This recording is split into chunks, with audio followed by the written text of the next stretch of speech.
call the regular Montague City Council meeting to order. If we could do roll call, please. Ken Mahoney. Here. Lisa Keel. Present. Susan Newhoff. Here. Bob Hires. Here. Laura LaGuire. Yes. Paul Schultz. Yes. Mayor Roman. Here. Invite everybody to stand and join in the Pledge of Allegiance. I pledge allegiance to the flag of the United States of America and to the republic for which it stands, one nation, under God, indivisible, with liberty and justice for all.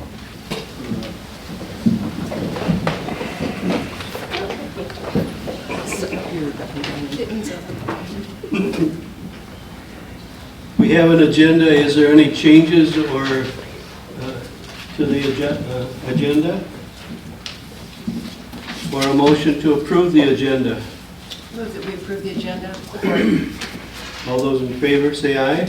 Aye. Opposed? We have an agenda for tonight. Number 5 on the agenda is public comment about any agenda items. If you'd like to make any comments about those, please let me know. Come up, use the microphone. Please limit your comments to 3 minutes. Is that to take place now? This is about any agenda items. There is another one down below, farther, Paul. Okay, moving on to number 6, approval of consent agenda items. Questions or a motion? I move that we approve the consent agenda items, including regular bills in the amount of $154,778.71, of which $411 is passed to others. Support. Any discussion? Roll call, please. Councilwoman Newhoff. Yes. Councilwoman LaGuire. Yes. Councilman Mahoney. Yes. Councilman Hires. Yes. Councilwoman Keel. Yes. Councilman Schultz. Yes. Mayor Roman. Yes. Number 7 on the agenda is a public hearing about the budget. If we could have a motion to open the public hearing? Make a motion to open the public hearing for the budget. Support. We have a motion and support to open the public hearing. All those in favor say aye. Aye. Opposed? We have open public hearing. Jeff? Okay. So I'll give a kind of budget overview discussion that we had from the work session, then do a reading of the resolutions, and then council can move towards public comment. So to start off, again, for the budget focus for this year, kind of budget priority. So continuing to incrementally reduce the millage, which proposing to do, so taking it from 16.25 or 0.15 to 16 mills even. Utilize any fund balance to stabilize cash flow in our current year, as well as allowing us to position those for upcoming years and upcoming projects. And then also utilize the fund balance to continue park projects, which we kind of started in 2022. So not only improvements, but also deferred maintenance and other activities. And then also closely monitor fund balance, because this is actually cash on hand, not just the fund reserve. So those are kind of 2 different numbers, which we started watching several years ago. As far as key points for the revenues, so again, millage proposed at 16 mills, raises about 1.42 million, reduces the millage 5.15. We also have local community stabilization coming from the state, up slightly from last year. So last year was 596, so it goes up to 603 for the upcoming year. And then constitutional sales tax distribution estimating at 225,000. As far as kind of our major expenses and appropriations, obviously one of them in the past has been our pension obligations. So now that the city and the council have balanced that out with the 97% funded, no additional transfers for the upcoming year. We're still waiting for the MERS report to come out, but still expect good returns, so don't see any changes there. Because we're not doing a major contribution to MERS, we have additional funds. We are looking to bring up the OPEB, so other post-employment benefits, so retiree health insurance. This is for pre-2012 and retirees. So utilizing $85,000 in our current fiscal year, because we did not need to do the extra contribution, to get that to 90% funded again. So doesn't even affect next year, but I think is important to note for our current budget process, because we are just under 82% funded ratio, so this would bring it up to about 90%. Other city debt obligations, so we retired 2 debts in 2023-24, so our current fiscal year, both the Montague Fire Station in partnership with them through the Montague Building Fund, and then the Volvo front-end loader, retired that. We still have the long-term 40-year bond for the water system improvements. I think at the last meeting, Mayor Loman asked what that percent was. 2.625 is our interest rate on that bond. As far as our revenues themselves for general funds, so this does not include our enterprise funds like sewer, water, parks, or specialized parks, so just general fund revenues. Most of that funding, 50% coming from our local tax millage, 33% from the state, and then 17% from all other. As far as then the fund appropriations within the general fund, you can see a large portion of that going to the police department, 30% of the general fund. What does not show up here is Department of Public Works, although they may be a small part, because they are spread over multiple funds outside of general fund. So that includes water, sewer, parks, cemetery, streets, so you name it.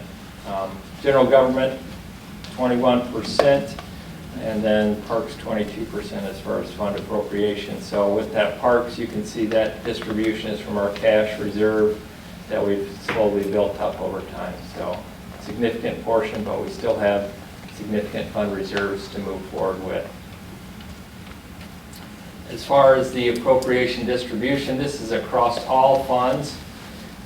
So a large majority of that going to actual projects and activities, so it's not for staffing. So other than streets, water, sewer, whatever, so all activities, so majority of the appropriations going to that.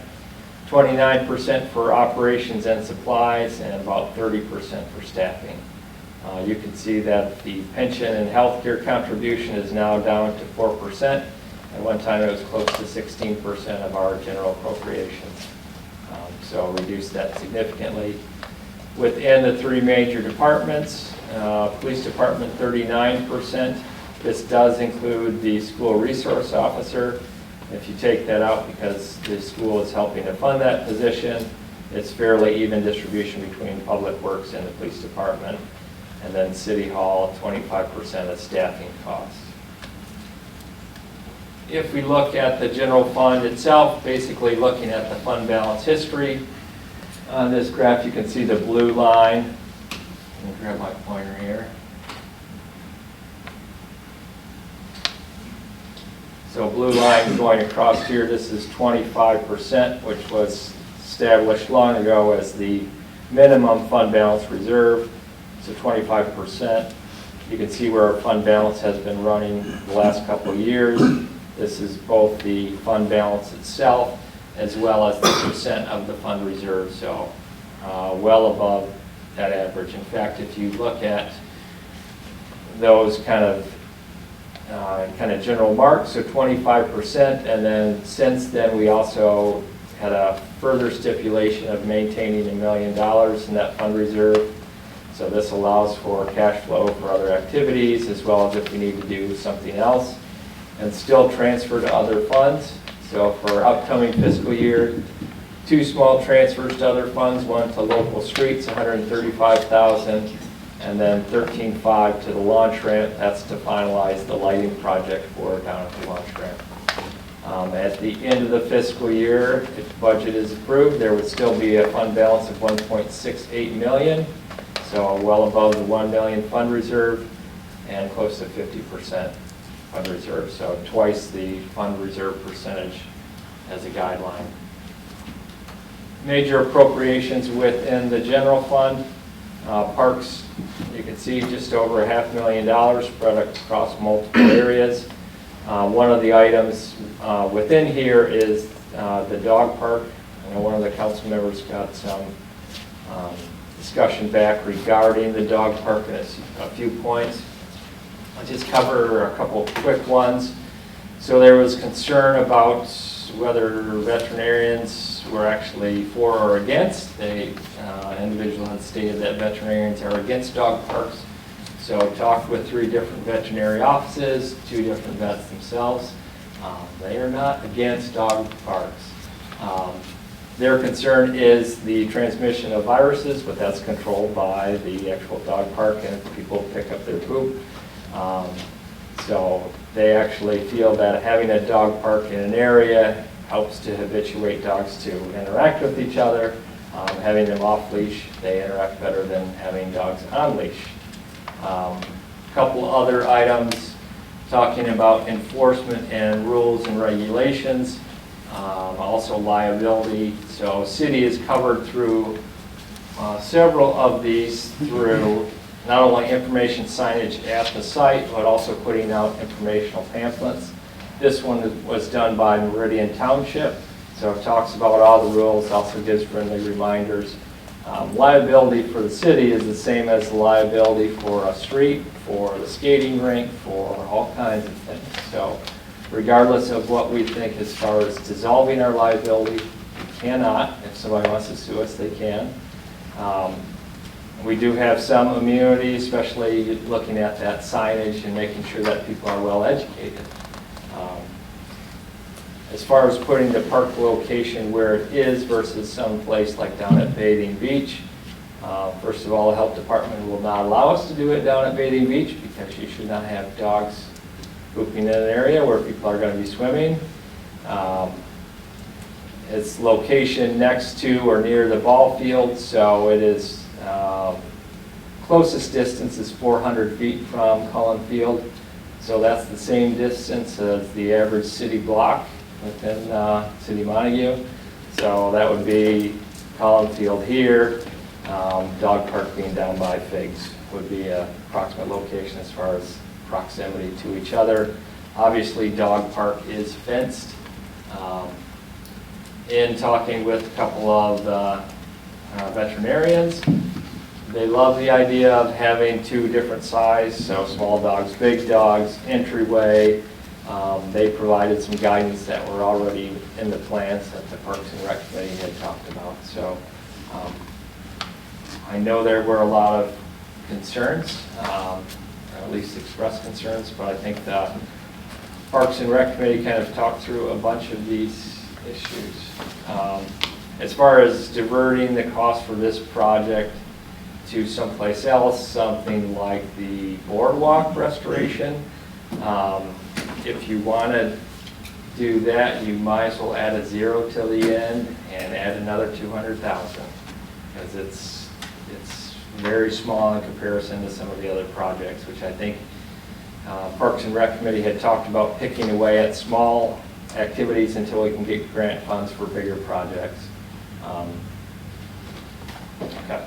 And I'm going to talk a little bit about project timelines as we move through here in a second. City Hall, as far as other appropriations, City Hall and Police Department renovations, $150,000.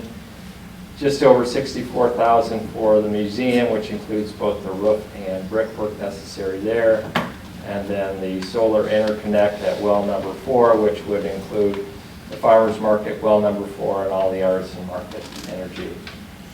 Again, for any of the solar projects discussed, city gets 40% of that cost back from the federal cash rebates. Also making sure that these are less than 10 years on return on investment. And then for this particular project, city will gain about $10,000 to $12,000 in savings every year on electricity bills. I think this was one item I dropped in front of you. There was a question about making sure that the public understood kind of the timelines and activities. Just kind of for your background, so the one that's a little bit more detailed is kind of an example on Maple Beach. So this is never utilized for public information because it has numbers on it, and we actually go out for bids for our Yeah, projects. I don't think we have that. You don't? Then it's up in my pile here someplace.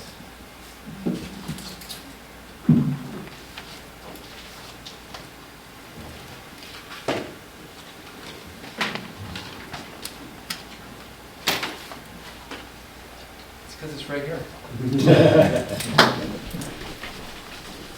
To be sneaky with us. Yeah. Trying to hold back some info. Thank you.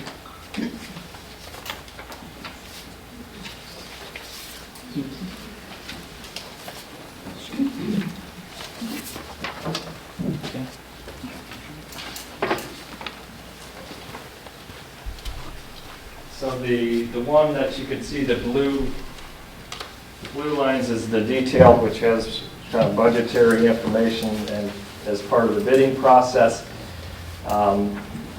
The smaller one, which includes multiple sites, I'll just kind of walk through. So you can see this is over multiple fiscal years as far as capital projects.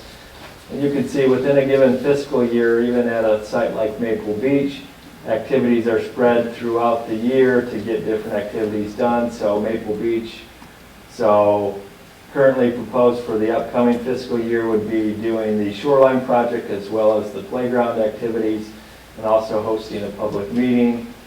Portion of that also gets moved, part of that plan, to further fiscal years depending on available funds and activities that happen. As far as timeline, I think the prime one to note is Lakefront Park here. So, and if we look at the boardwalk itself, so even the first steps, which took about 6 to 8 months to actually get the conceptual designs done and the engineering work and all of that, you can see that even if tomorrow we were to, well, the permit is already submitted, but it's going to take some time, fall or winter, till we get that permit back. And then because of the estimated cost, we're looking at applying for funding in the spring. So all the way basically a year from today, then going into the next fiscal year, actually receiving the funding awards, developing the bid documents, releasing the bid documents, awarding a bid, and then construction. So each one of these bigger projects can take anywhere from 3 to 4 years to go through those steps to make sure that it goes through the appropriate channels. All of this is dependent on not only city funding, but also available grant funds. If you look at kind of the breakdown in detail for the boardwalk project, so the original estimate is just under $1 million to not only do the restoration of the current, but also to do the new installation of a loop connecting to the bike trail.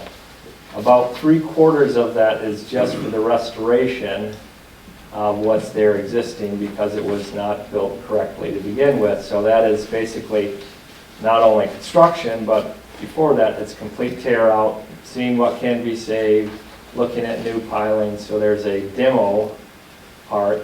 In fact, the new construction is only about $400,000, $350,000 to do all of the new, because they're already going to be mobilized on site and they'll have demoed the other. So it's just a process. I know when we first talked, especially about the boardwalk, to get that moved and reopened. Once we get the permit, it's possible to do sections to get portions of it reopened, which I think would be good. And we can expedite this, but when you're looking at big numbers, it just takes a little while to implement. So if you look at across multiple parks, you can see how they're fanned out within fiscal years as far as planning. Even within a single park like Lakefront Park, things might be happening simultaneously, but things are pushed out. If you look at other parks, so this is the Montague Combined Park, which I kind of named Combined Park because it's Cullen Field as well as the areas around that. So in order for all the different phases to happen, this would be a 5 or 6 year project too. That's with funding and with different activities. And the city can also pick away at little components of those to keep progressing even if we don't have grant funding. Now, I think that's where the Parks and Rec Committee had decided to, let's do dog park here, let's do playground and shoreline down at Maple Beach, because those work within our current cash flow amounts. Does that help answer some of the questions as far as timeline? I have a question. When you had the graphic there and the parks were 500 something, is that just for, That's for all those parks activities. so there's several different parks that, Yep. that's what I thought, okay. So that's the Maple Beach, that's the shoreline activity, that's the playground at Maple Beach, that's the dog park, that's 25,000 for other miscellaneous Okay. park upgrades. Okay. And then the other thing, the boardwalk, I can't remember if we talked about this in committee or not, but I have a friend who's a quadriplegic, he's in a wheelchair. He said he can't access that ramp because it's too, so the new one will be accessible for Yep. him? Okay. Yep. Okay, I'll keep moving forward here. Other major items within the budget, major streets. Again, we're kind of just looking at fund balance, so this is as we're accumulating funds going into this upcoming fiscal year. Then we'll spend those down in the upcoming fiscal year, so next year you'll see that peak come back down to a stable position. Local streets doing the same thing, gaining revenues to actually do projects in the upcoming fiscal year. So those major projects for the upcoming fiscal year. So Cook Street and Wilcox are actually happening as we speak, but they don't hit our books till next fiscal year. Several chip and seal projects, both on major and on local. So almost 220,000 for chip and seal projects. And then other major Old Channel Trail pedestrian bridge project. Again, that's one that's been in permit process for 8 months. So I just checked on it actually this morning. It sounds like we're in the 60-day window now. So hopefully this upcoming fiscal year, as well as the Wilcox Street sidewalk once the major road project gets done. Quick review of those chip and seal areas. Blue on the map, so are all the major streets, because they're two different funds. And then local streets is all the pink or purple that you see on the map. So what we've been trying to do is in our first couple of years is really focused on those areas that needed a lot of work or a lot of help, again, doing protective maintenance. And now we're starting to go back and kind of connect those neighborhood areas with chip and seal projects. Water fund. Again, our net position is slowly increasing. This is even with doing our lead and copper replacement projects. It also includes some major funding from the state to update all of our plans. So I think that's talked about on the next slide here. So that major state grant, Eagle Drinking Water Grant, so about 225,000. So is included in that chart. But we're continuing with our lead line replacement, some upgrades to our wells, as far as piping and chlorine pumps, and then also the water main replacement on Dowling. This is where we had multiple breaks in front of Shelby State Bank this year. I think the last three here, so sewer fund, even though it's not increasing, this has been kind of a steady decline, but our cash reserve for that fund is very healthy, and we continue to watch it, and it continues to go down, but we don't have a lot of sewer projects. There's not a lot of breaks in sewer lines, there's not a lot of ongoing maintenance and operation stuff, and we do have enough cash reserve for any major calamities. So sewer fund, campground fund going up again, and then garage and equipment fund fairly stable, but you'll see with our appropriation, we have a significant investment for garage and equipment, basically trying to replace one plow truck over 2 fiscal years, so 260,000. Campground, almost 100,000 for continued work with the Wi-Fi and network upgrades, as well as completing this grid, which includes not only the campground itself, but Weathervane Park and all the street lighting on Dowling. And then with the sewer is the Old Channel Trail Lift Station solar, 31,000, so getting almost half of that back, and then we save 2,000 to 3,000 per year in energy costs there. And then all of our residential sewer laterals for this next year estimated at 24,000. The last item to talk about related to the budget is the fee schedule. You'll also note under general business this evening we have ordinance number 309. It's even after the budget is adopted, because it's related to a public utility, you have to do that through an ordinance amendment. So this is, besides some changes to our rental registration and business registration, where the fees are the same, but it actually, if somebody renews prior to expiration, it's zero cost, whereas if they let it expire, it's the same as if they have to register in the first place. So encourages people to actually renew prior to registration or prior to expiration. Updates to our fee schedule for the RV campground to align us with those in the area. And this also then affects kind of the seasonal deposit, which is half the seasonal rate. So we commonly adopt this on a 3-year schedule so that campers know for 3 years what those price increases are going to be. So that's what you see on the right-hand side there. And then all of the rest of the increases as far as water rates is that 2% annual increase. This would be effective July 1. This allows us to kind of delay doing those water and sewer rate studies, because what we were seeing before is when we didn't do the 2% increase annually, is every time we did an increase every couple years, it was anywhere from an 8 to 12% increase, which has been a drastic hit for everybody versus incrementally doing a 2%. So all the affected water rates are that 2% increase. The one exception, jump out here.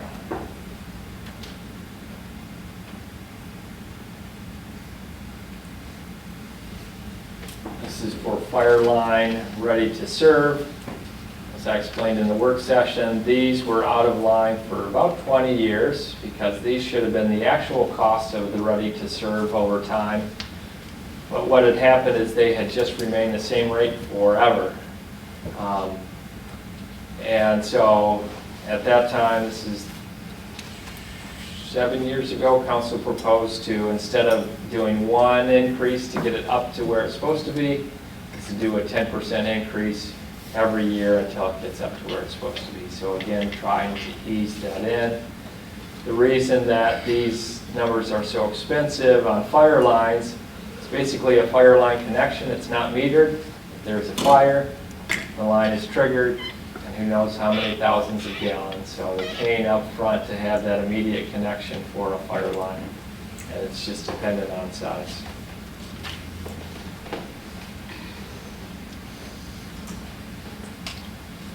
Last item for my part. So just need to read through the resolutions for once we go into the general business. So the first is Resolution 2024-03. Resolution approving fiscal year 2024-25 tax rate.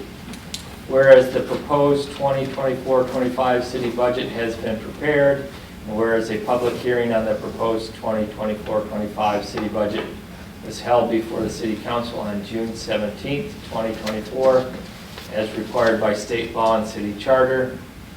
And whereas the City of Montague deems it necessary and in the public interest to levy a tax millage rate of 16 mills in order to maintain current levels of city services, now therefore be it resolved by the City Council of the City of Montague as follows: that the levy of a tax rate of 16 mills on each dollar of the taxable value of all real and personal property in the city for operating purposes for the fiscal year beginning July 1, 2024 and ending June 30, 2025 is hereby approved and adopted.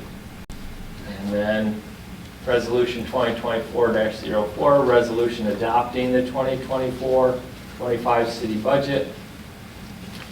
whereas the proposed 2024-25 city budget has been prepared, and whereas a public work session to review the proposed 2024-25 city budget in detail was held on June 3rd, 2024, and whereas a public hearing on the proposed 2024-25 city budget was held before the City Council on June 17th as required by state law and city charter, now therefore be it resolved by the City Council of the City of Montague as follows, that the 2024-25 city budget as proposed and presented by city staff is hereby approved and adopted, including user fees as set forth in the budget document, that the 2023-24 projected activity amounts included in the 2024-25 city budget as proposed shall constitute the final amending budget for the current fiscal year.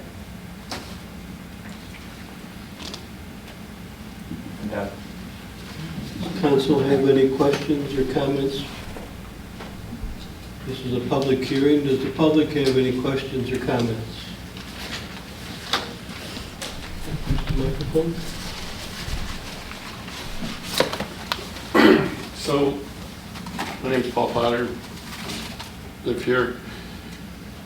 So I hear through the community that this fence for the dog park is gonna be like $76,000. Is that right?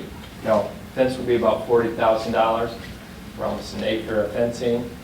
And then the rest of it is for trail work, site work, and also cement. Two questions about that. One, long-term, what's that gonna cost us as a community to maintain that park as far as cutting the grass, issues, garbage, all that? Number two, as far as the boardwalk goes, I have questions about that too.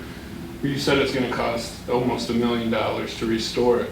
When you're spending $500,000 to take out what you do, have you had a bid on completely new? So generally that demo wouldn't cost more than the construction. When you said it's $1 million and it's only $400,000 for the redo, why are we spending $500,000 on the tear down? Have you got a price on just completely restoring the whole thing in one swing?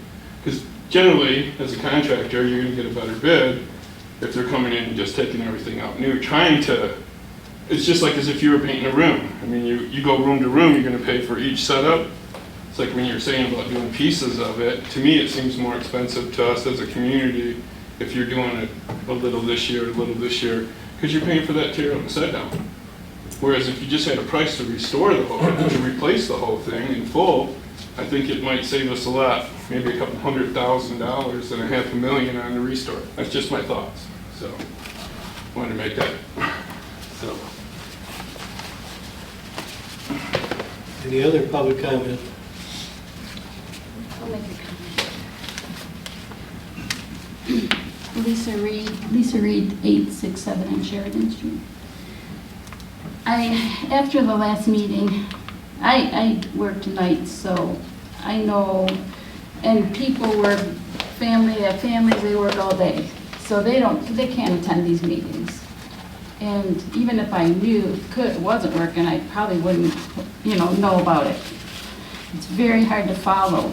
That first little comment section you asked for, it was if we had any comments on, I don't know what you're asking, comments on the previous meeting. I didn't know what that was all about. It'd be nice to have a little plain English and just speak it.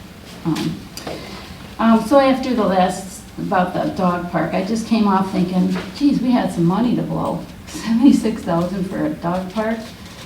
I don't know where that started, where that came from. I was looking at old minutes and I couldn't find where that even began. I also wanted to touch on, there's just so many other things. One of the things is the plastic waste. I've heard it and I kind of believe it, that we're not recycling our plastic. It's going somewhere, but we're not recycling it. And then a few people commented in the past about the Airbnb type things and about having a lottery. I wondered if that was still going on, if you guys are thinking about that, because if you have, nobody's going to be able to afford to live in Montague. You want to make nice parks for families, but we're going to have no kids that can even live here. Nobody can afford it. So you're doing a lot. I mean, I know what is the purpose of City Hall, or what is the purpose of everything, you know? I know you have to have upkeep, but do we have to have it to the every best thing? Because we're a small town. People like this town because it's small. They come here for vacation to get away from the big city and all the mumbo jumbo. We got to keep it unique, and as I said before. Thank you. Thank you. Any other comments about the budget? I got one more. Make it real quick, Paul. Go ahead. Absolutely. So the budget about the water, you know, someone who lives in Montague has got houses in Montague. I mean, at what point is it just going to be too much for a water bill? I mean, you're pushing $100. We're more than Norton Shores per tax capital. I mean, they got Mona Lake, we got White Lake. I get all that, but we're a small community. Mona Lake's huge, and we're paying more than them.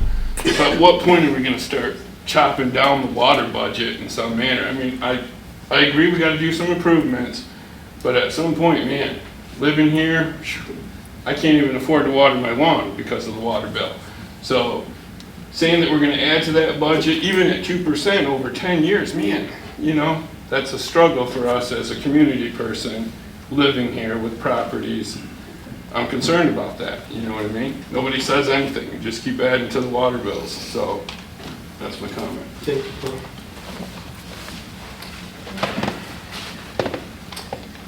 Hi, my name is Ty Bortel. I live at 8695 Ferry Street. Honestly, I think a dog park is an excellent idea for the community, and I think it is a good allocation of funds. I guess, Jeff, what is the current population of Montague? Like rough estimate, it's probably around 3,000, right? 2,400. 2,400, okay. But if you have like a population of 3,000 and you divide 76,000, that'd be like $25 a person, which I think is very, very reasonable. I know a lot of people in the community who have pets. They want an area where they can let their pet off the leash, and they want an area that they can like communicate or, you know, have their animals adjusted to other animals. So I think it's a great use of funds. Thank you. Any other comments about the budget?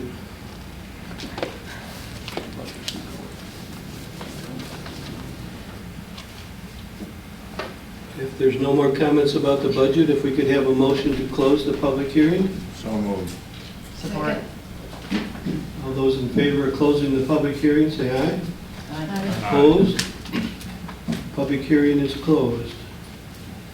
We're on to number 8, the resolutions. Jeff's already read them to us, but you want to just tell us about them in one quick sentence? Sure. So the reason there's 2 resolutions, the first one is for the millage rate. So again, it's a reduction in the millage rate from 16.15 to 16. After the meeting, if the council approves, we always do an annual update, kind of city taxes that talks about that distribution and how our city taxes collected in the way against all the other taxes. Then the second one, Resolution 2024-04, is the actual adoption of the budget itself. So first, the resolution 2024-03. I make a motion that we accept the resolution 2024-3. Support.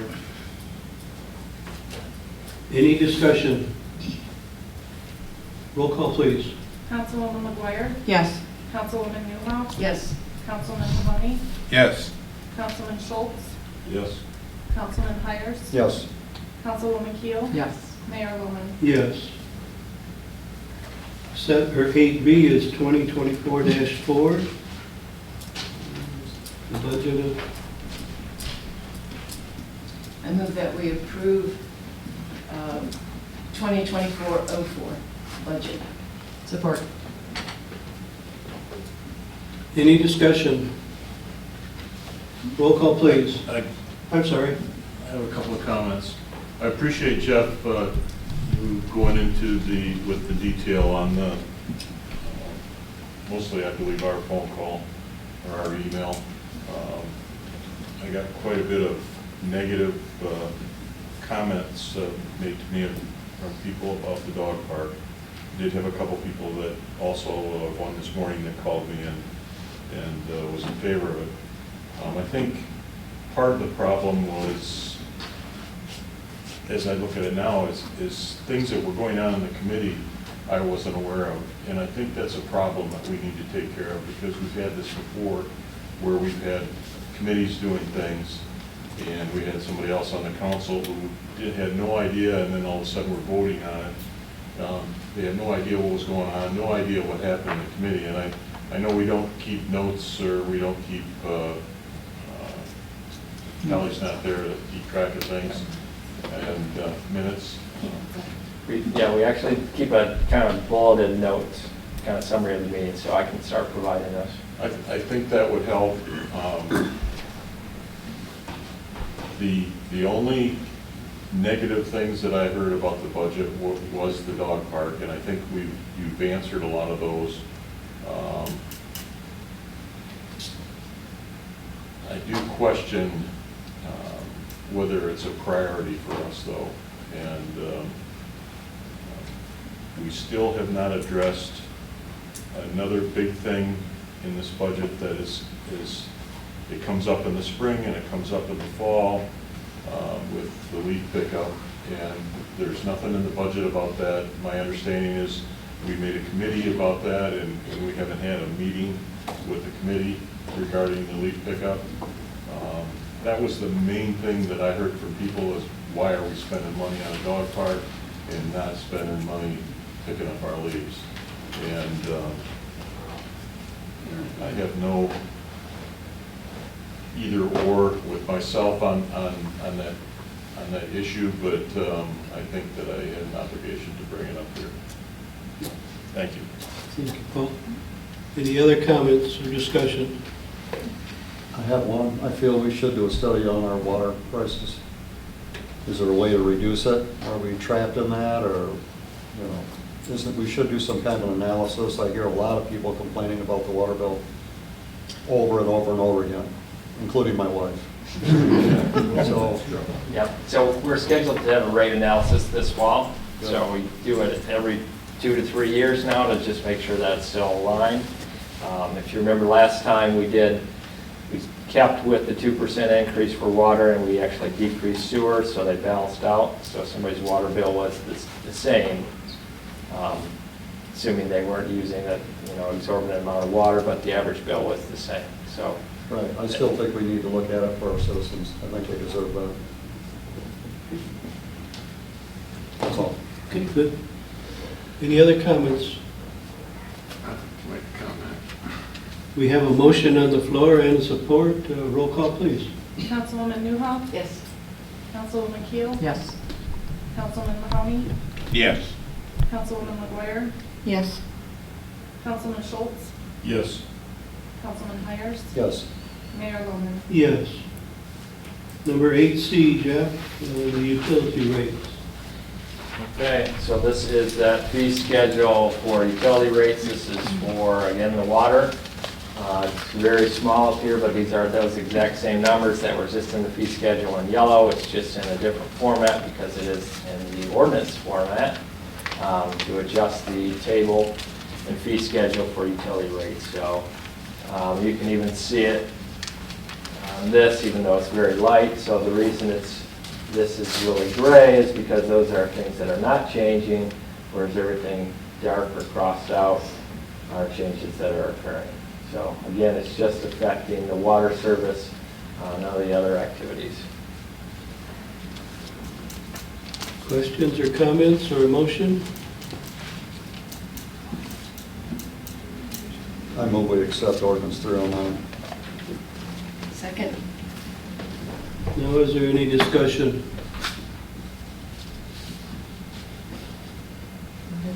Roll call, please. Councilman Hires? Yes. Councilwoman Newhoff? Yes. Councilwoman Keel? Yes. Councilman Schultz? Yes.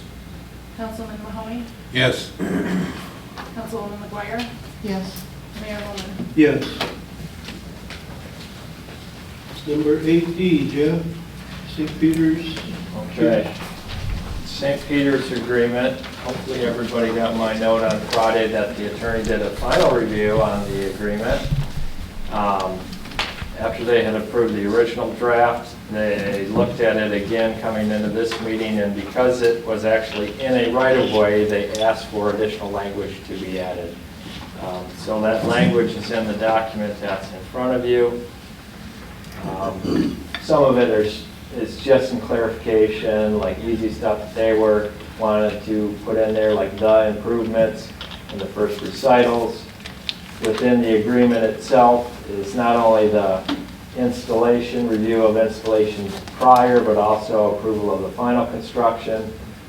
Kind of the more meat of it is just related what happens upon termination, and also making sure that they file the correct information. If you look at 2.3, so it already talks about St. Peter shall indemnify and save harmless the city of and from any liability from damages arising to any person, firm, or corporation on account of the improvements. So then actually having them file or carry liability insurance in the amount satisfactory to the city, but not less than $1 million. This is the amount set by city policy, naming the city as an additional insured. Of any such policies, St. Peter shall file with the city certificates or policies evidencing such insurance coverage demanded by the city. The certificates or policies shall contain the provisions that the city shall be given written notice at least 30 days before any cancellation or reduction of coverage for any reason. So this is just amending and adding language, that simple paragraph again to provide clarity because it's in the right of way. And the other is within the miscellaneous, is again clarifying in 3.2 that the St. Peter shall remove the improvements at its sole cost and expense. And one thing they had thought about is, obviously there's no expectation that St. Peter's would ever sell their property, but if they do, you don't want that to carry forward, so the city can essentially revert back or remove that parking. So if St. Peter sells or otherwise transfers title to the property, the city may, at its sole discretion, terminate this agreement. Upon termination, the city may require removal of any improvements at the sole discretion of the city and restore the right-of-way to prior conditions in a manner satisfactory to the city. And then lastly is that removal caveat. If St. Peter's fails to remove the improvements upon the termination of this agreement for whatever reason, and upon a reasonable period of time after the city provides notice to remove the improvements and restore the right-of-way to prior conditions, if requested at the city's sole discretion, the improvements and shall be considered abandoned, and the city may move or dispose of the improvements as it deems expedient. St. Peter shall promptly reimburse the city for any expenses incurred by the city, plus a 10% surcharge to St. Peter's. So again, some sort of protection with that reversion, especially if there's a sale or cancellation of the agreement. And they've read through all this and they're okay with it? I've read through it multiple times now. And then think that this is the same that was in your documents. This is just the updated Exhibit A, just showing where that use area is and where that kind of stormwater outlet is positioned. So that is identical and the same. Any questions or comments or a motion? Jeff, this is very similar to what already exists at a couple other churches in town, correct? Correct. Okay. Thank you.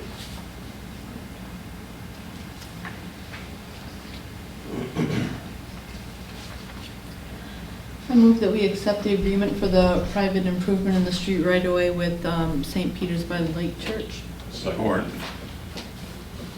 Is there any discussion or questions? Roll call, please. Councilwoman McGuire? Yes. Councilman Schultz? Yes. Councilman Hires? Yes. Councilwoman Newhoff? Yes. Councilwoman Keel? Yes. Councilman Mahoney? Yes. Mayor Moman? Yes. Number 9 on the agenda is open public comment. Please, again, if you'd like to make some comments, use the microphone. Please limit it to 3 minutes. Thank you, Mr. Mayor. Kim Sear, County Commissioner for District 1. I'd just like to read a communication that I received recently. This is from a superintendent of a Muskegon County school.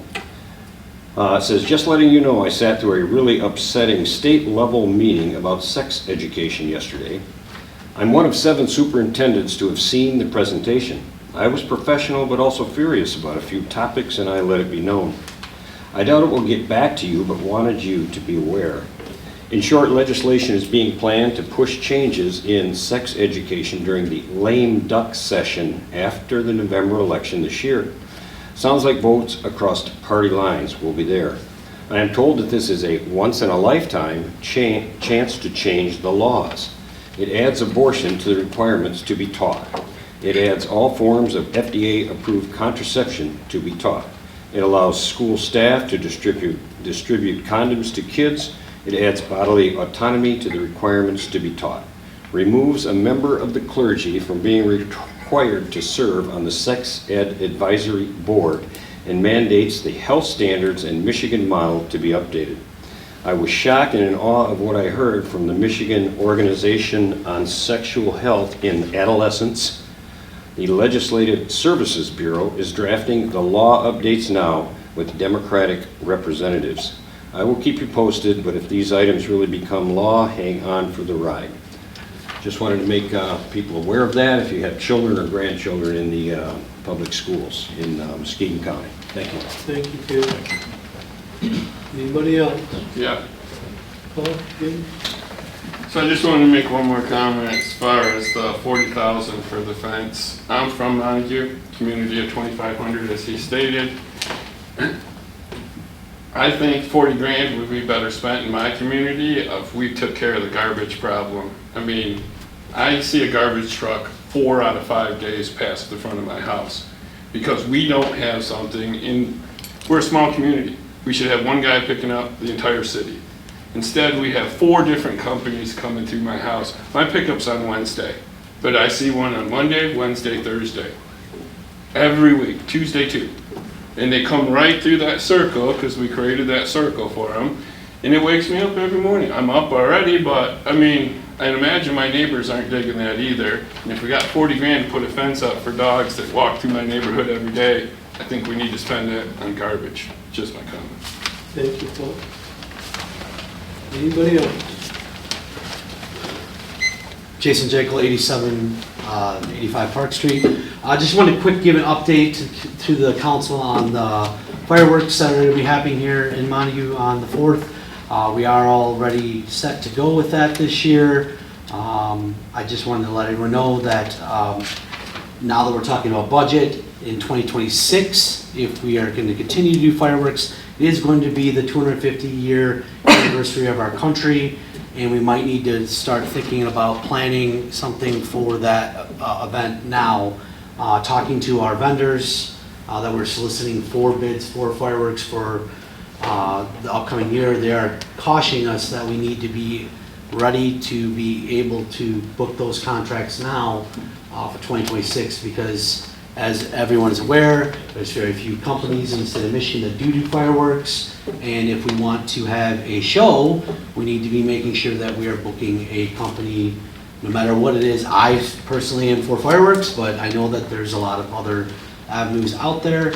I think that also we are looking for volunteers on the committee to plan next year and into 2026.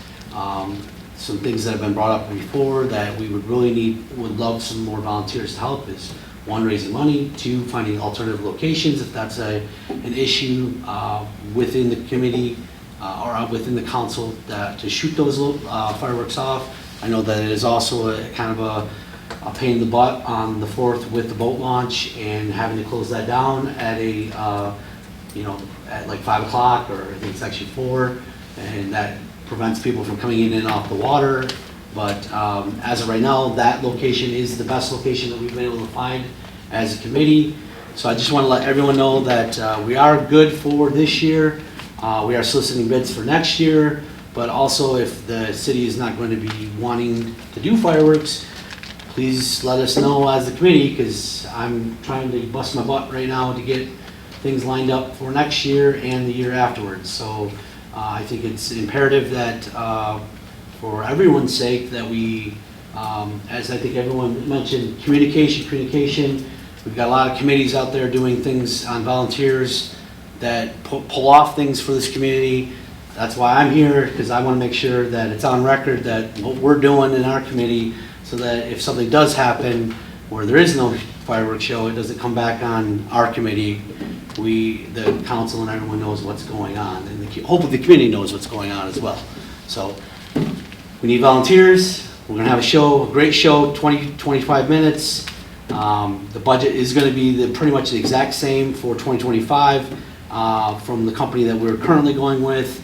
But 2026, there's going to be probably either an increase, or we're going to need to book now to lock in the current price range for 26, because it's 250 years.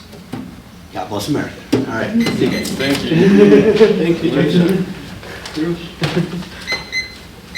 Thank you. Bruce Fraley, 5150 Brookwood Circle here in Montague. A week from tonight, here in this room, will be a candidate forum co-sponsored by ROAD, Reviving Our American Democracy, and WLACAC, the White Lake Area Climate Action Council. And the forum will feature 2 candidates engaged in a primary for the Water Resources Commissioner, previously known as the Drain Commissioner for the county.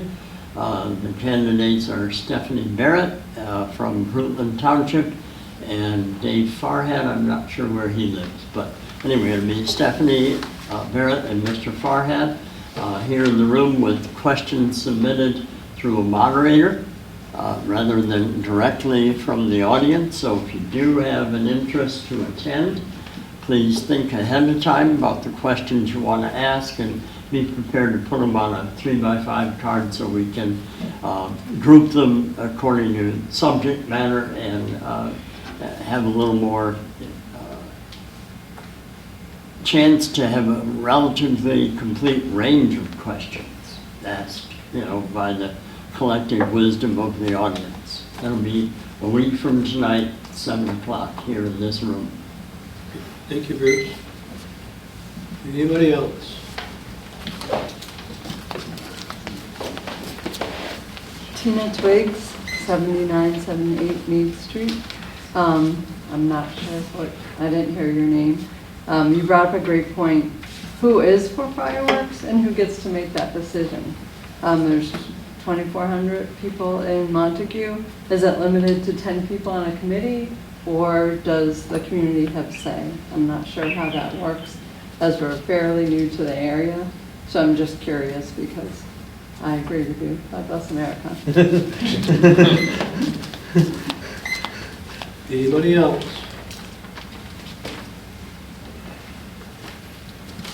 Hi, Bill Tarr, 5011 Dowling. My comments relate to pedestrian traffic along the causeway. It was great to see that they repainted the crosswalks along the causeway, all the way up to down to Water Street. And it makes everything much more obvious than it had been in the past.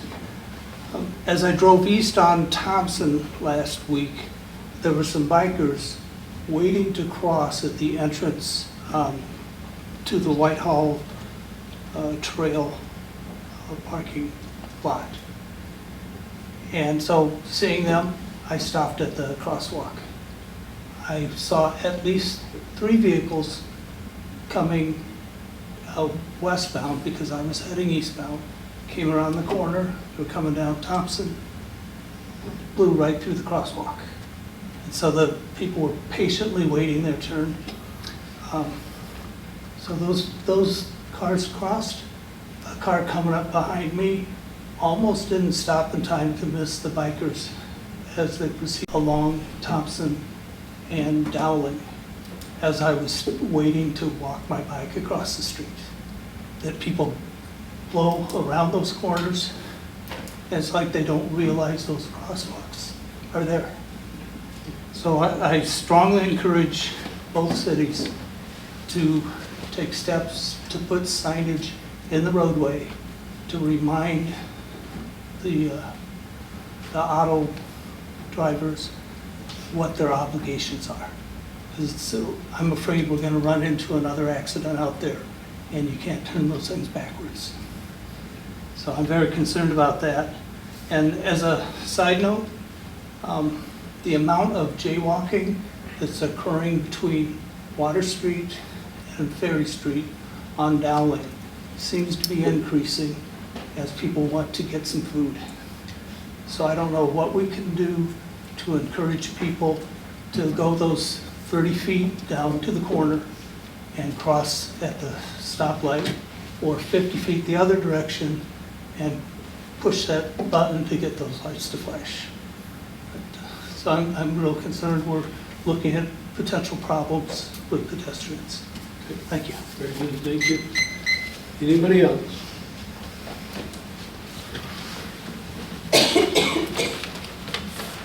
Hi, Shannon Wojcicki. I do have an apartment at 8701 Ferry, not living there currently, but working on it. As far as the dog park goes, I totally understand. So many people are passionate about their pets and animals, and they, I thought too, before tax money got spent, what about throwing an opportunity out there for donation? So many people are willing to spend a lot more money on their animals than they are anything else. So I just thought I'd throw that at you too, to make that opportunity available for the public if they were interested in saving taxpayer money. Buy some bricks, yeah. Yeah, Brick pavers. yeah, something. Thank you. Great point. Anybody else?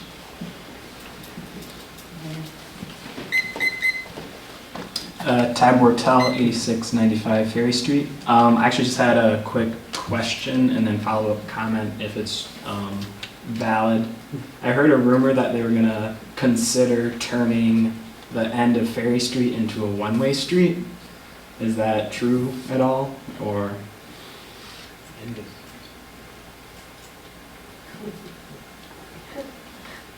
Everybody's looking at me.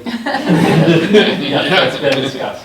Okay, well, as a resident of that part of Ferry Street, I wouldn't really like that. I feel like it could cause, I understand one-way streets in larger cities when you need to direct traffic. I think Montague is a very small city, so we don't really need that.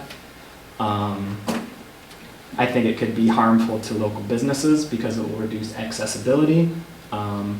As a resident of that section of the street, it would reduce my accessibility to my apartment. I think also it could cause issues with the farmer's market. We already see people heading that way and going through the farmer's market while it's operating. So I don't know, I just wanted to state for the record that I'm opposed to that. Thank you. Anybody else? Well, personally, I'd like to thank all the audience for making those comments. As a council up here, we can't necessarily comment right now, but Jeff will be available to take all your comments and to get back with you as far as some of your answers, if you would like to. Moving on to number 10. Oh, by the way, I saw a lot of council members and manager taking lots of notes, so your comments were well received. Number 10, Jeff, city manager update. Okay, 3 quick things, and I don't think any of them have to do with numbers. So, in front of you this evening, I threw a little card right behind your name. So this is the new program, TextMyGov. So it's kind of multi-component. It's a smart texting program that not only allows us, if people opt in, to actually send out alerts, notices, and notifications. Montague alerts to, and then it has the number.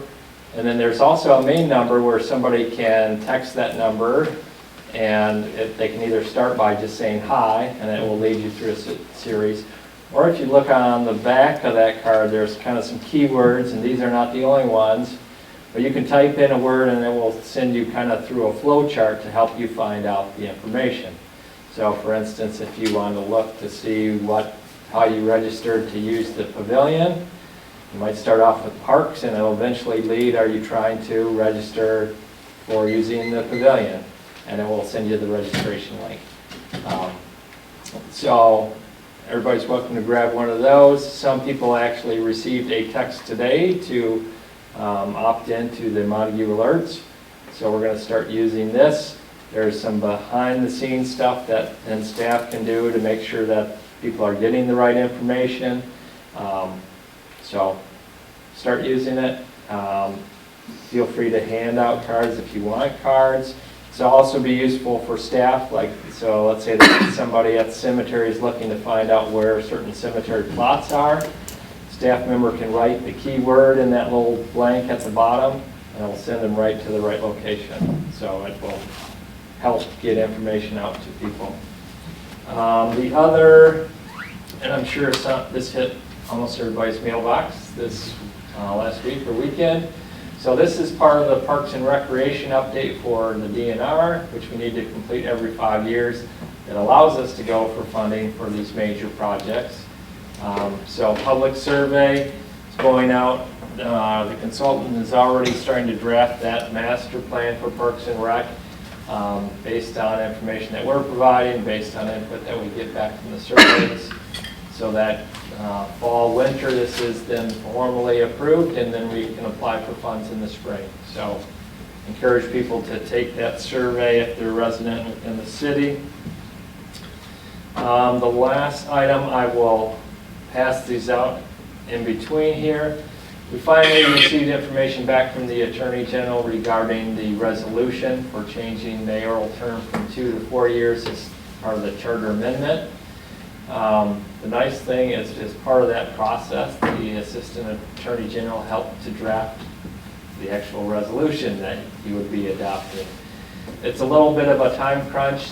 The only thing that's different is he wants the original information, the proposed information. So this is from that charter, the original language, the proposed language, and then the second page is that same paragraph again, but the red line edition. So what's crossed out, what's added, and everything else is the same. So nothing has really changed besides how those sections look.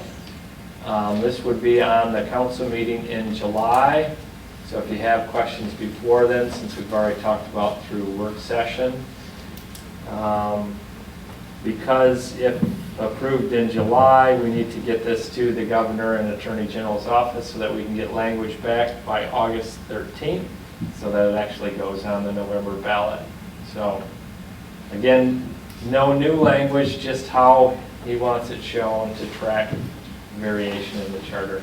So that was the only items I had this evening.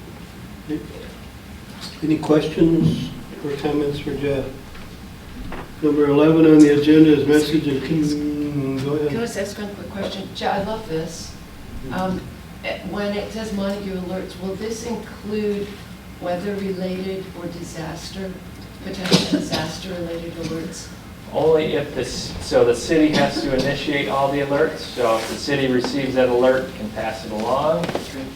But it's not an auto from like NOAA that just goes through. Okay, thank you. I got a question. That card that you're talking about there, will that give you updates if you went on that website for suggestion like Ferry Street?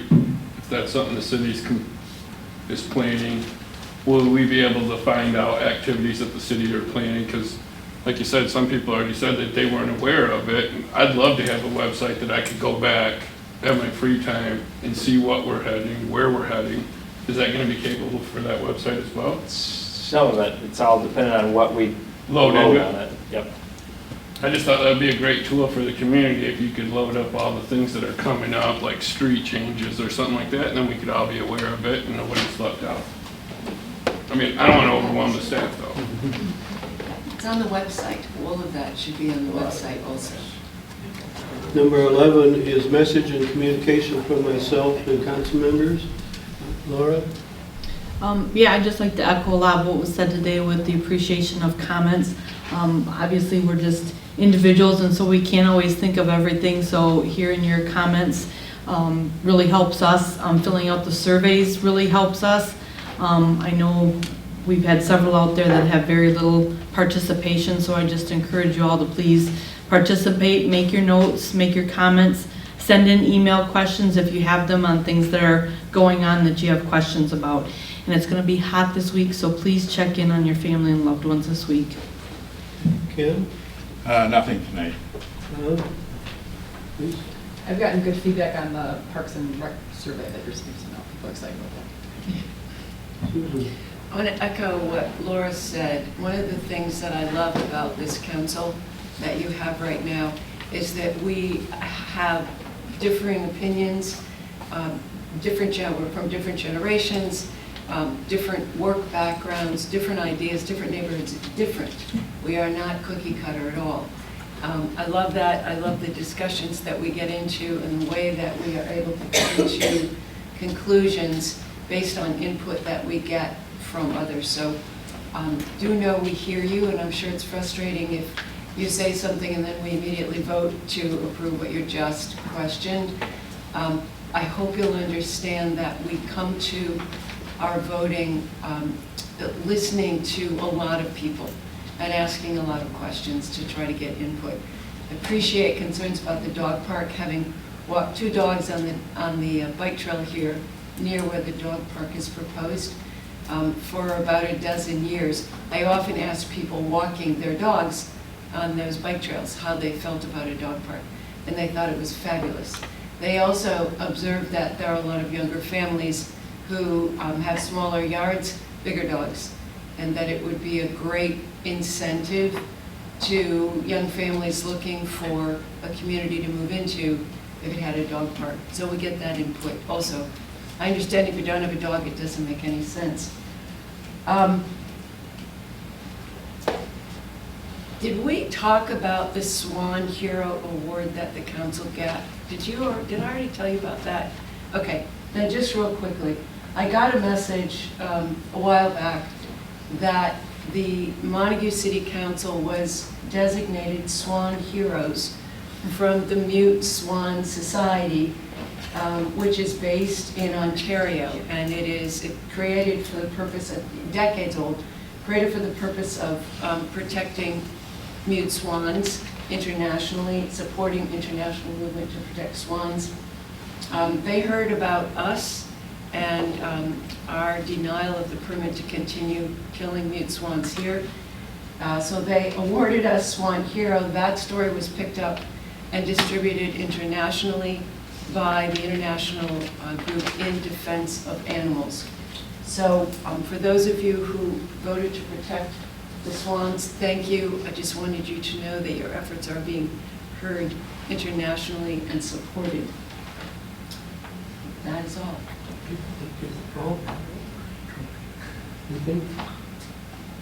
I'm good. He's debating. He was thinking. All I was going to add to Susan is I'm still looking for mute swans fighting. I've been looking for this for 3 years in traveling around Whitehall, Montague, and I still haven't found them fighting and doing all that nasty stuff that people say they do. I don't know where they're doing it at, but they're not doing it here. They like us. I only have three things here. First, there's a DDA meeting on Thursday morning, and the new time is 8 o'clock. There's a solid waste meeting tomorrow, and again, we'll be looking at the budget for that. And Jeff, a question maybe for you, the survey that you just showed, is that link up on the website? It is not, but we can get it there. Okay. It is. It is? I lied. It is. At this time, we're going to do number 12, which is the adjournment, and then we will take a quick 3-minute break, and we'll go into our work session. So if I could have a motion to adjourn. Support. We have a motion and support, so all those in favor say aye. Aye. Opposed? This meeting is adjourned in 3 minutes. We will start the other meeting. Yeah. Okay. Excellent work. Good job.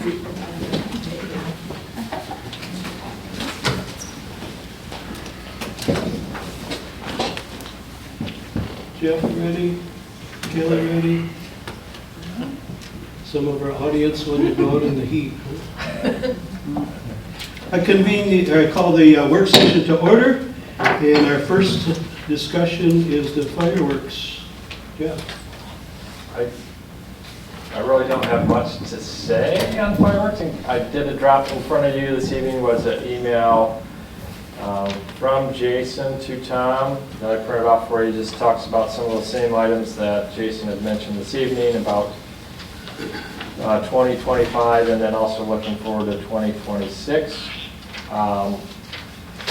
This is largely on there because several months ago the work group that was going to talk about fireworks was going to get some information back to the council. So this is an opportunity to talk through that. Let me mention here first, Jeff, that because of last year after the 4th of July, they asked us to sign for the next year right away, a contract. And because we did not for several months, the price went up. This year we've asked for bids, not only from this company, from others, but they have said they will hold next year the same price, and then the 2026 they're suggesting if we would go to 2 years. So, sorry, I'm not sure who's on that committee. Susan? So I just have a question. So I know that there's been talk about looking at alternatives to fireworks, right? Yep. So if we went ahead and reserved or put down the deposit, let's say for 2026, and let's say next year we find a drone show that, you know, the whole area is going to be able to see no matter where they sit, that type of stuff. Is it possible to get that deposit back a year ahead? Because I guess my thought is I would like to reserve and make sure we at least have something in place. So the way it's working right now is, I believe, in February, March, we have to make the down payment, which is half of what it is. Yep. And then after the July 4th, I think we have 10 days to make the rest payment. Okay, so we would have about a year. Yeah, I think we can still cancel this if that's your question. Okay, yeah, that was my question. Other comments or concerns? I got a comment about the fireworks. Paul, I'm sorry. Oh. It's got to be in public, sorry. Go ahead. I did some research, and I think I've talked about it before. The drone situation is going to be more than double what the regular fireworks are. Laser lights, I never did get a price from anybody on that. The company that's going to do the fireworks this year actually does a drone show. I was going to try to get up to Ludington. I believe it was the 8th. They did a laser light drone show in Ludington instead of actual fireworks, and I did not get up there. I think that we need to talk to somebody up there. My biggest disappointment, I guess, is the fact that I don't want to mention any names or anything, but I get the opinion that some people don't want my opinion. They think I'm the only one in Montague that thinks that we shouldn't be shooting fireworks over the lake. I know that's not so, and I wanted to see us get a committee of people from Whitehall, including Steve and both mayors, and other people from Whitehall, other people from Montague, from the councils, and also from people in the public. And somebody mentioned, one of the people out here mentioned 10 people. If we need 10 people, we need 10 people. If we need 12. But I think we need to get together and start doing this, because the person that I spoke to that I thought was going to kick this to get it going, I think that they would rather that, because they want the fireworks so bad, that they'd rather that this is postponed so that the only recourse is to continue doing what we're doing and shooting over the water. And I'm not going to vote in support of anything to do with shooting over the water anymore. And I I wish that we get this committee going and start talking now. It's probably too late for 2025 to make a change there. But for 2026, we need to get looking at alternatives. We need to look at corporate sponsors, the possibility of pulling in a corporate sponsor to assist us, because it's going to be more expensive to go away from boom boom fireworks. And I really hope the community looks into doing it. Thank you. Let me mention a couple things. There are 3 or 4 of us that are active on the committee right now, and we do send out donation letters to about 170 companies in the area. Not everybody contributes, but okay, Susan. I want to echo what Paul just said. I don't know how else, Paul, will you chair this? No. Love to be there, but I don't want to run. Okay. I think I agree we need to find somebody who can do this. The facts are so clear about the awful impact of one 25-minute fireworks show on this lake, on the air, on the wildlife, on domestic animals, on farm animals, air quality, you name it. The impact out there is so clearly measured, and the destruction of that 25 minutes. And I'm really so surprised that we're still doing it, that we're still considering it, and we're just not looking at what's out there, at the information that's out there, and picking smarter choices. Other comments? I just hope that we move forward, so we're not going to be locked into next year, well, we got to have fireworks because we haven't anything else in place. The following year, you got to have fireworks because nothing is in place. This year, we considered it, but we all said it's too late to do anything about it. Now's the time to start thinking about doing something different and getting some actual costs. What can we do differently than putting the fireworks over the lake? You know, Do you want to chair it? I can do that, but people are not real happy with my opinion on fireworks. But, you know, it's a community thing. I understand that. Everyone likes to go down and say ooh and ah when they bang up. But that, I think that time is gone. I know some veterans that aren't too happy about it. Same thing. Because they, my brother used to dive under a table when they went on. And so I think it's time we really need to look at something different. And going down that direction, I think the cities have been not given the direction, but to make it an all-day affair. Right. So make it more of a festival rather than just yep.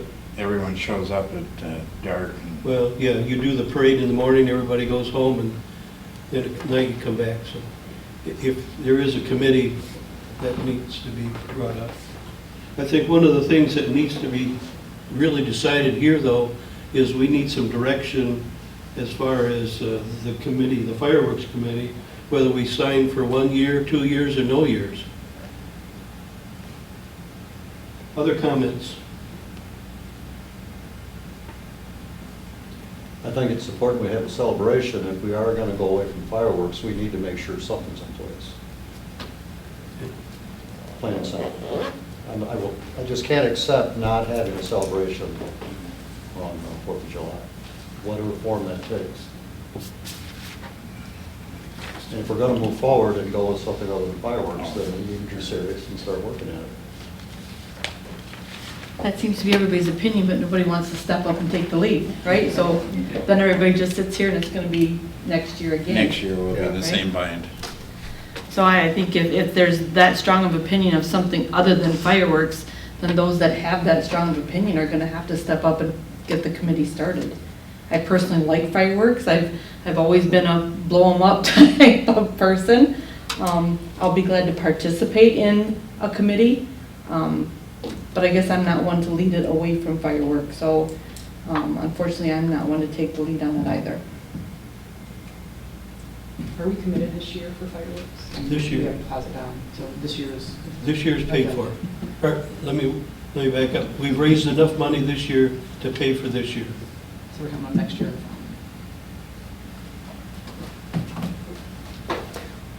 Well, I would say you're asking for guidance. Obviously, companies want to get you to sign up for another year the moment after the show is done. Of course they do.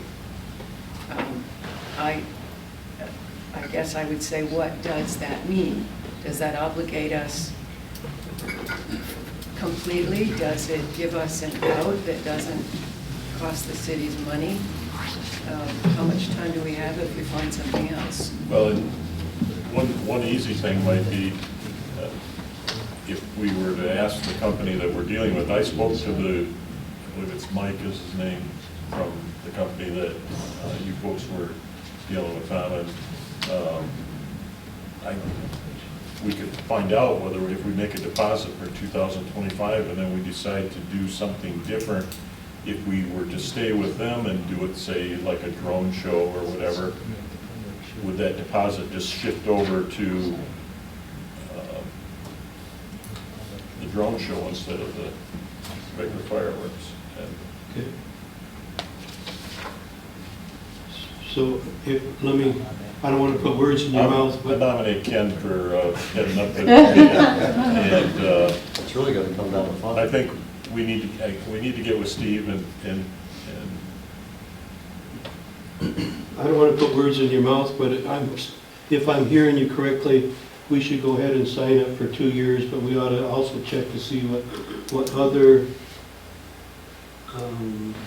alternatives they might have. I'm not going to support. Not 2 years? No. No, I'm not. I'll get voted off the council before I'll vote for the fireworks the way they're going now. So is this same conversation going on at the White House City Council meetings? I mean, because we're just one side of the river, right? I mean, we've got both sides. It has taken place on the Okay. White House side.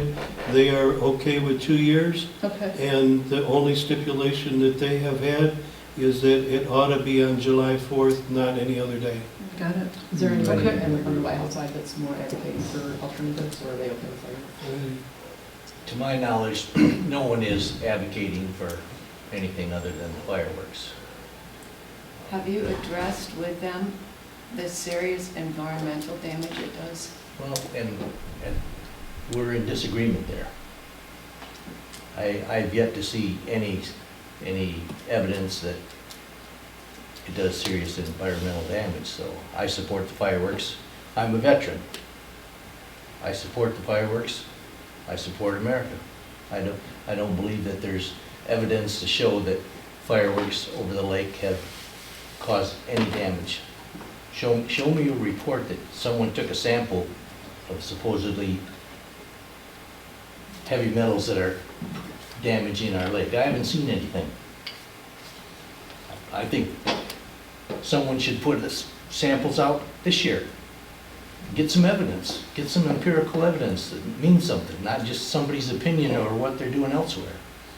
I think the people of the community, both sides, support the fireworks.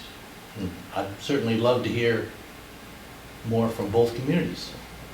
Do you believe the science that's out there and the studies that are out there about generally what's being observed, about their impact on the environment and on animals and on veterans? And You know, I don't want to be discussing science.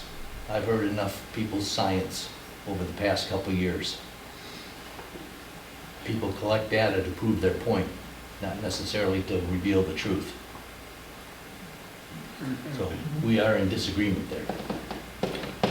And until I see some empirical evidence that shows exactly how much contaminants have gone into the lake as a result of fireworks, if you show me that, we got a discussion. But until such point as there's evidence to show that there is actual contaminants going into the lake, then it's just a personal feeling, it's an emotional response. So you want only empirical evidence about white lake? You don't care about studies that have been done in other bodies of water?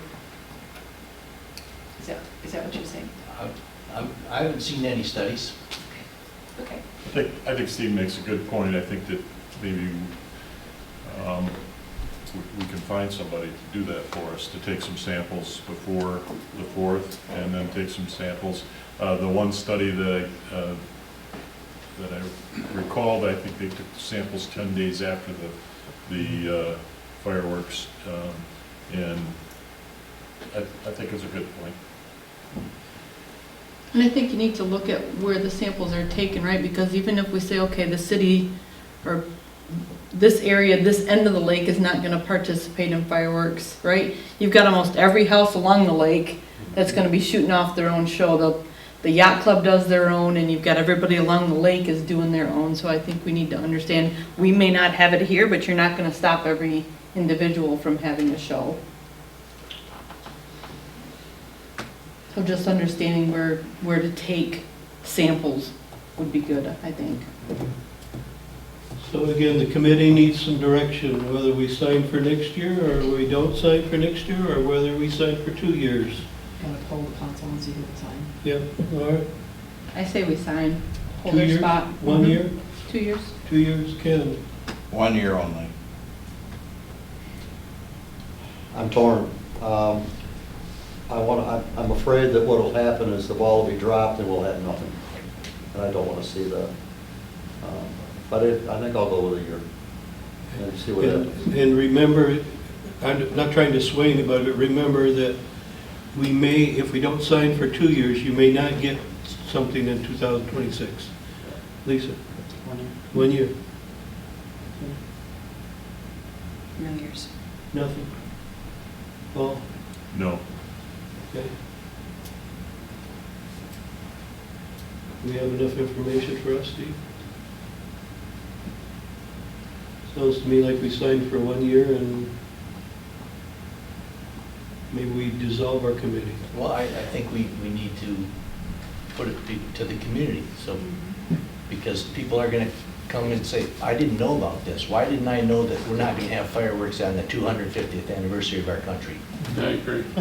I don't think we should dissolve the committee. I think we should expand the committee. Well, no, I'm sorry, I didn't mean to say that. What I meant is if we don't do fireworks, then the committee is done. Sorry. I think we need to expand the committee and That's fine. I think there's a problem with just 3 or 4 people making the decisions. That's why we're bringing it back to you. Jeff? Okay, just a couple of administrative points. I have no call on what the council can or wants to do.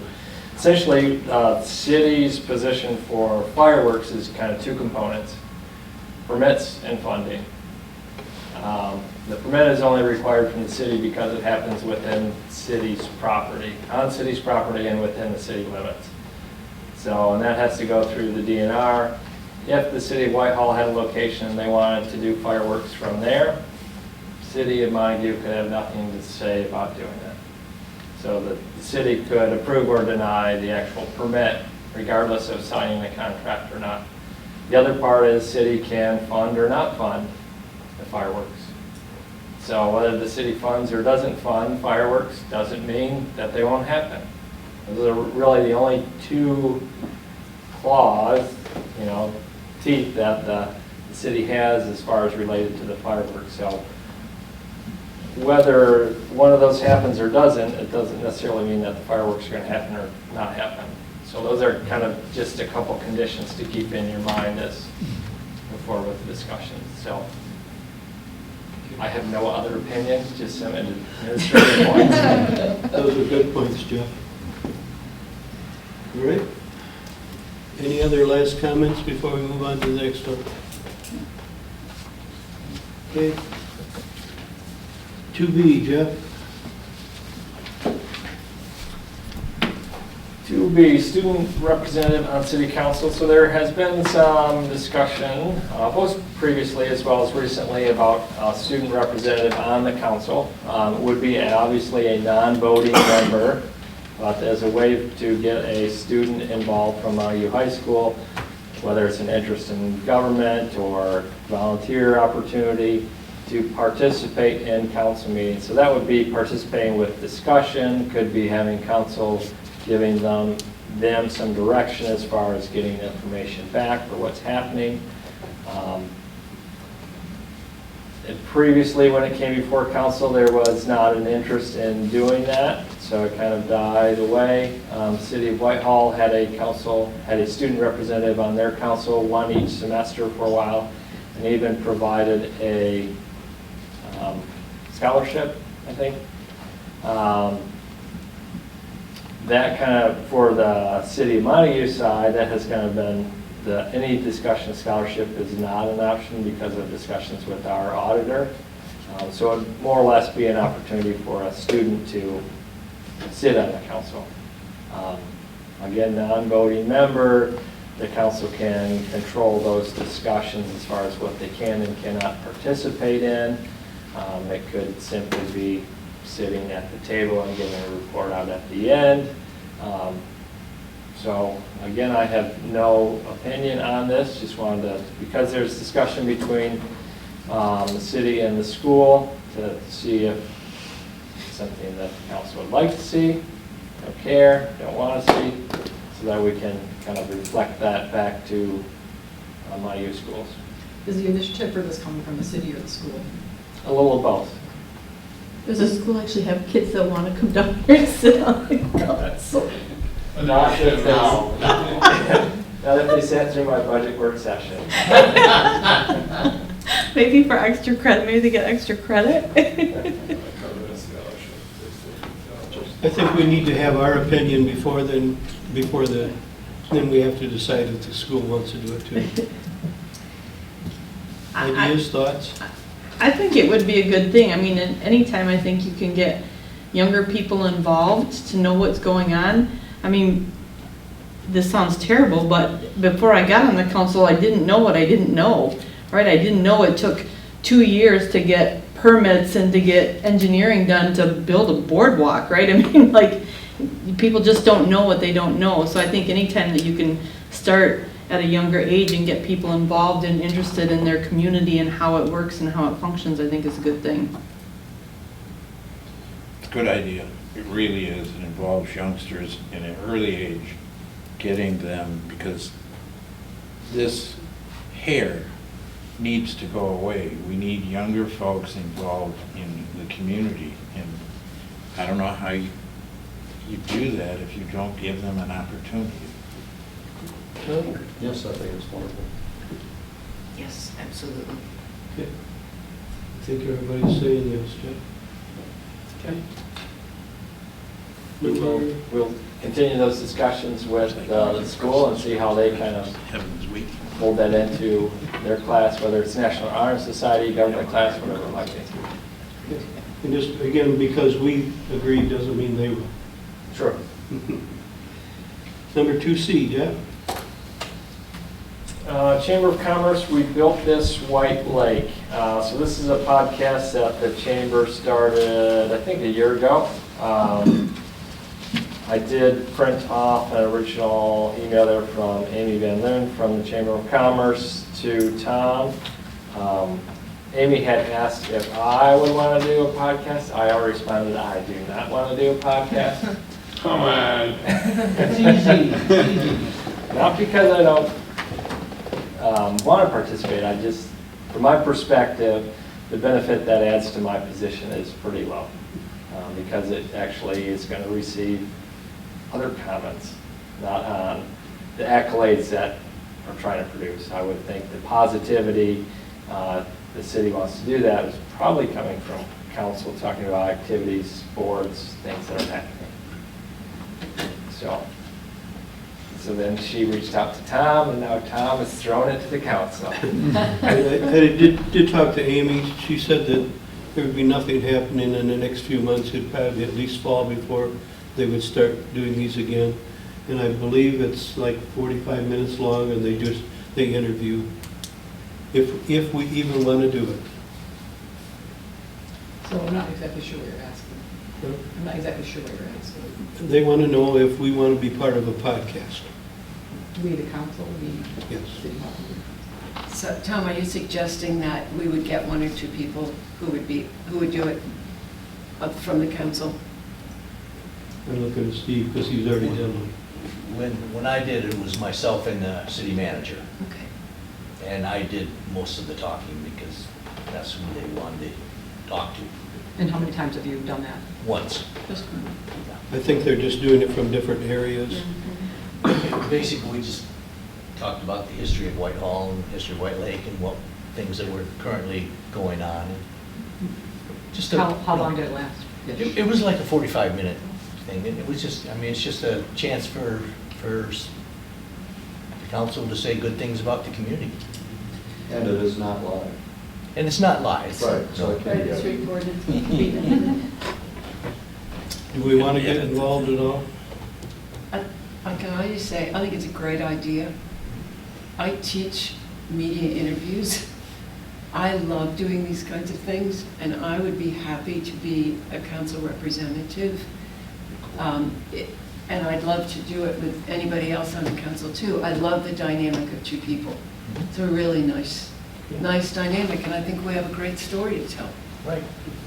Paul? I'm not interested. Lisa? There's reasons why I'm not on Facebook.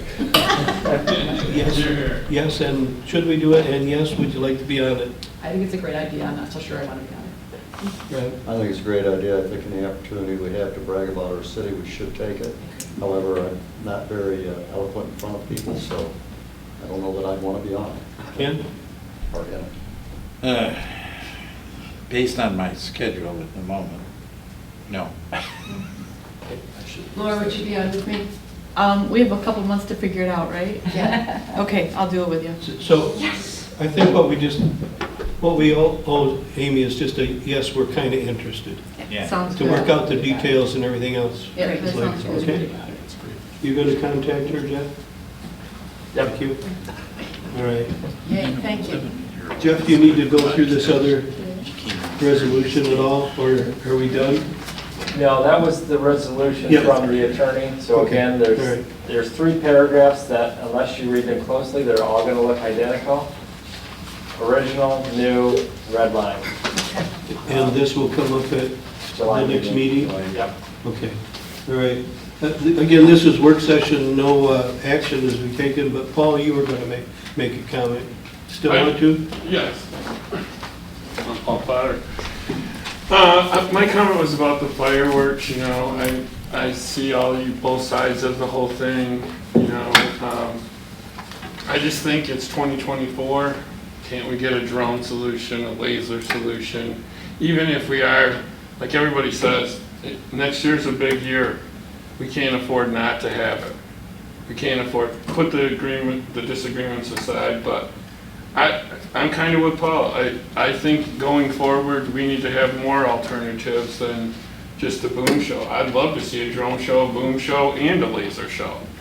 And, you know, if we can spend money elsewhere, we got to be able to find that. And I think that we don't lean enough on our businesses and our community for support. If we had a little bit more. And as far as the pod show, I think it's a great sense of community for you guys to go out there, tell everyone about us. I think it'd be great to warm everyone up in the community to see you, Tom, and you, Jeff, have a 45-minute sit down in there and just make our community know that we are 2,500 strong and we are a sense of community together. And being able to have 2 of our leaders air their opinions on things, I think that's great for all of us. So that's my thought. And I'm all about finding a laser and a drone show, and I'm all about booms too. You're never going to stop the booms. Like they say, the yacht club's going to have one. You can hear it from Montague anyways. So, but I would love to see a laser show. You know, I'd love to see a drone show. We haven't even seen anything like that here. So, Thank you, Paul. Thanks, Paul. Again, this is open public comment. I should have mentioned that. Go ahead. Bruce Freilich. I still live 50 Brooklyn Circle. If my wife will let me back in the house after this meeting, which I think she will.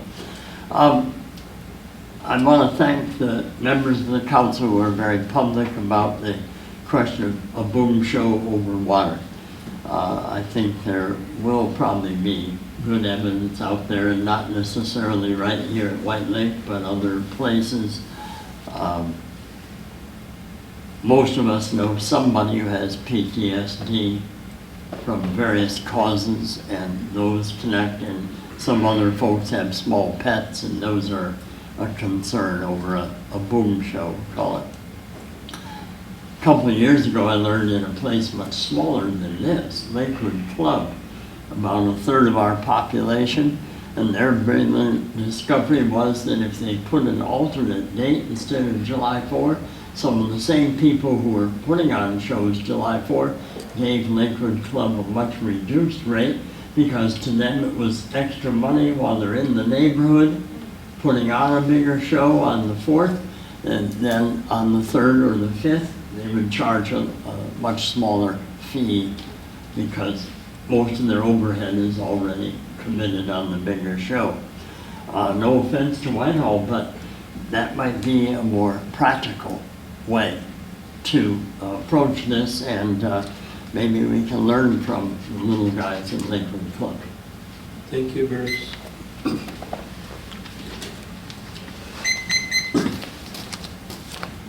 Tina Twig, 7978 Mead Street. We talk about communication, and something that just crossed my mind when you were showing the parks flyer that you sent home. Maybe when you send the Montague messenger, if there's something of importance, like the fireworks for the community or something, maybe a QR code could be put in there so people could then submit their information from home and give you more information, making it easier for them to come in. Maybe for older people, I mean, I'm older and I'm not all that great with technology, explaining how you use a QR code, because a lot of people that I've heard get that and they go, I wouldn't even know how to do that. So maybe a little video clip or something like that on the web that, you know, shows people how to do that would be helpful for them. But just some thoughts. Very good, thank you. Anybody else? Just wanted to make a quick comment about your fireworks committee. This would be probably a good opportunity to rebrand it as a 4th of July celebration rather than fireworks, and adjust the thinking. Good call. All right, Shannon, I just wanted to bring up the point too, when you do take away, say, a large display of fireworks for everybody, there's so many people who do want to show the fireworks. They are available. They can go buy them themselves and have them out in their home, in their woods. You know, when you take away the larger show that's under control and you put it into individual hands out in, say, the woods where they live, they start a small forest fire. I mean, there's impact if you're talking strictly in carbon. What's the carbon impact of a forest fire versus some fireworks over the lake that are more readily controlled? I mean, accidents happen both ways. I've seen a Pentwater show where the fireworks actually fell down, and fire department actually was hurt because they were just going off everywhere. So I mean, accidents happen everywhere, but I think in controlled environments it's much better. Thank you, Tina. Anybody else?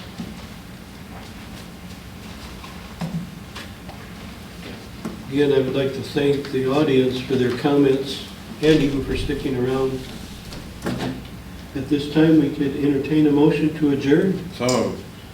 Support. That was really fast. Yeah. So fast as you moved all night. It finally woke me up for a motion I liked.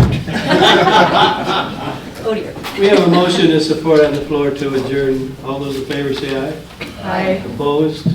Thank you again for the council and for the audience. Meeting is adjourned.